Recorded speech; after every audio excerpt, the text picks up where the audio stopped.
Hello everyone, welcome back to my channel Insight Law. I hope आप सबके exam की preparations बहुत अच्छी चल रही होंगी। आज हम एडमिनिस्ट्रेटिव लॉ का एक टॉपिक करने वाले हैं जिसका नाम है डेलीगेटेड लेजिस्लेशन। देखिए, लेजिस्लेशन का मतलब हमें सबको पता है, ये एडमिनिस्ट्रेटिव या एडमिनिस्ट्रेशन की एक ब्रांच है जो हमारे लिए लॉज बनाती है। ये बेसिकली हमारी लॉ मेकिंग बॉडी है, ठीक है। जब भी हमारा लेजिस्लेचर या हमारा मतलब अब नॉर्मली कह दो लेजिस्लेशन, जब भी ये लॉ बनाने की पावर किसी और को दे देगा, ठीक है, अपनी पावर्स डेलीगेट कर देगा, किसी और व्यक्ति को पावर दे देगा कानून बनाने की, वो जो कानून तैयार होंगे वो डेलीगेटेड लेजिस्लेशंस होंगे, ठीक है। उसने सपोज, जैसे कि हम सब जानते हैं, हमारे प्रेसिडेंट भाई साहब को एक पावर है ऑर्डिनेंस इशू करने की, ठीक है। ये ऑर्डिनेंस इशू कर सकते हैं, भैया वो कानून की तरह काम करता है। तो लेजिस्लेशन ने क्या करा, अपनी लॉ बनाने की पावर प्रेसिडेंट को क्या कर दी, डेलीगेट कर दी। जब भी अब लेजिस्लेशन अपनी लॉ बनाने की पावर किसी और व्यक्ति को दे देता है, किसी और इंस्टीट्यूशन को दे देता है, किसी भी एडमिनिस्ट्रेटिव बॉडी को दे देता है, तो उसको डेलीगेटेड लेजिस्लेशन कहा जाता है। जो व्यक्ति इस कानून को बना रहा है उसे भी डेलीगेटेड लेजिस्लेशन कहेंगे, और जो फाइनली जो हमें लॉ रिसीव हो रहा है, जो बनकर आ रहा है, हम उसे भी डेलीगेटेड लेजिस्लेशन ही कहते हैं। अब भाई डेलीगेटेड लेजिस्लेशन में किस तरीके के कानून आते हैं?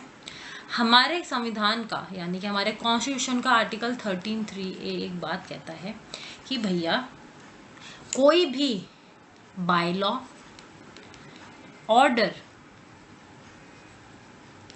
या फिर किसी भी तरीके की स्कीम, कोई रूल्स रेगुलेशंस, ये सारे के सारे हमारे क्या होते हैं, ये हमारे सबके सब लॉज होते हैं, या इसके अंदर हमारे ऑर्डिनेंस भी आते हैं, ऑर्डिनेंस एक्सेट्रा।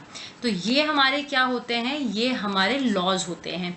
तो जब भी भाई अगर पार्लियामेंट ने एक लॉ बनाया है तो उसको एक्ट बोलते हैं। जैसे वो बिल पास होता है तो एक्ट बोलते हैं, कैपिटल ए आता है हमेशा, उसको एक्ट बोला जाता है।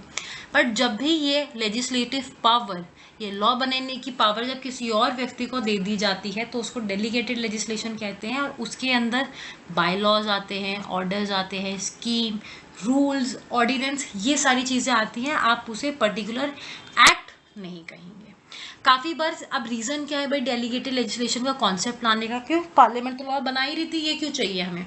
तो काफ़ी बार ना सिचुएशन ऐसी हो जाती है हमारी कि हमारे पास टाइम नहीं है, भाई इमरजेंसी के हालात है, हमारे पास इतना टाइम नहीं है कि हम लोकसभा में डिबेट कराएं, हम राज्यसभा में डिबेट कराएं, फिर प्रेसिडेंट डिसाइड कर रहा है भैया इसको आगे भेजूँ ना भेजूँ, हो सकता है प्रेसिडेंट उस बिल को होल्ड कर दे, तो हमारे पास इतना टाइम नहीं है।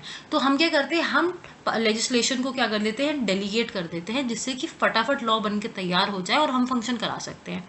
ये टाइम कंज्यूमिंग नहीं होता है, इसमें हम टाइम की बहुत बचत कर देते हैं। ये एक one of the most important reason है कि डेलीगेटेड लेजिस्लेशन आया। क्यों? क्योंकि इसमें टाइम की बहुत बचत होती है।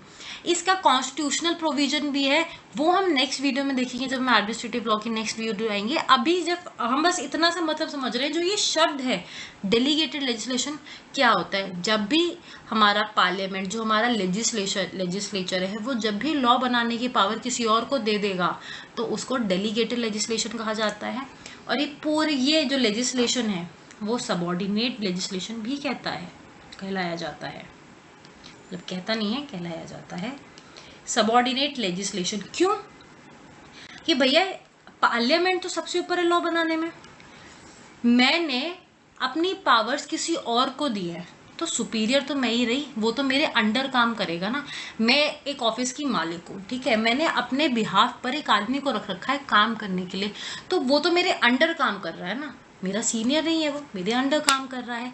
इसीलिए हमारा पार्लियामेंट क्या होता है, सुप्रीम होता है। और जब भी किसी को पावर्स डेलीगेट की जाती हैं तो वो बॉडी क्या हो जाती है, वो बॉडी सबऑर्डिनेट हो जाती है। इसीलिए इस लेजिस्लेशन को हम सबऑर्डिनेट लेजिस्लेशन भी कहते हैं। आई होप आपको डेलीगेटेड लेजिस्लेशन का कॉन्सेप्ट क्लियर हो गया हो। अगर कोई भी डाउट है तो please let me know in the comment section. कोशिश की जाएगी कि सारे कमेंट्स के रिप्लाई किए जाएं। अगर आप मेरे चैनल पे न्यू हैं तो प्लीज़ चैनल को सब्सक्राइब करें and don't forget to like the video. Thank you so much, मिलते हैं नेक्स्ट वीडियो में।